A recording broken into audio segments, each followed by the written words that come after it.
So I'm always fascinated, like, I'm sure that creatives, as they're going on in their career, everybody thinks about what would it be like to start your own agency. And how long were you thinking about it before you actually started to think, I'm going to do this? The original project was to open an agency in Argentina.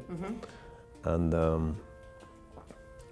I felt that something wasn't right, and then it hit me suddenly. It's like, listen, I've been in the US working for 5 years, and I have an understanding of how the corporations, run here and the advertising culture. So if I would go back and open an agency in Buenos Aires, I could have done that if I had stayed there. Right, right. I wasn't using everything that I learned in these 5 years. Right. So it's funny, I just called him up and said, man, I have this like certainty that we need to open in the US and in Buenos Aires at the same time.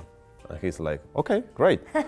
Like, where? Like, I don't know, maybe LA or New York or Miami. And it's like, well, yeah, maybe Miami. Miami makes sense. Yeah, I like Miami. Okay. It was like, okay, let's do it. And we made this deal from the beginning. Like, he would have the last say on everything that happened in Argentina, and I will have the last say on everything that happens in Miami. So we would both be part of it. Right. And we would have an opinion, but the last say, right. It was clear who had it. So that helped a lot. What was one of the biggest fears that you had when you decided to do this?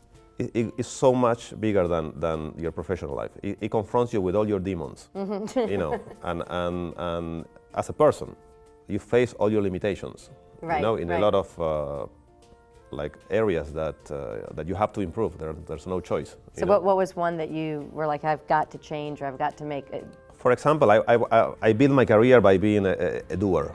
I come up with ideas and I write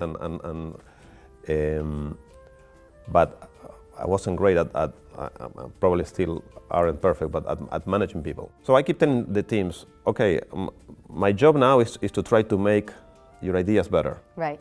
If at some point, but the idea belongs to you. Right. It will never belong to me. It belongs to you. You are the genius that came up with that idea. Now, if at some point in the process you don't feel like what I'm trying to add to your idea is making it better, like raise your hand and let's go back to the original thing, because I don't want you to say yes because I'm the creator. I mean, we try to eliminate all that, So this is the second year that the Tucson retreat has happened, the Creative Leaders Retreat. What do you feel? How are you feeling about it?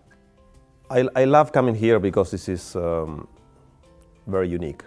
There's no like high stage when someone talks to the silent masses or anything like that. Yeah. Instead of presentations, we have conversations. And the lineup of mentors like we have here in Tucson is incredible. I've never seen so many iconic creatives under the same roof, eager to share their experience and knowledge with everyone. Yeah, this is about teaching.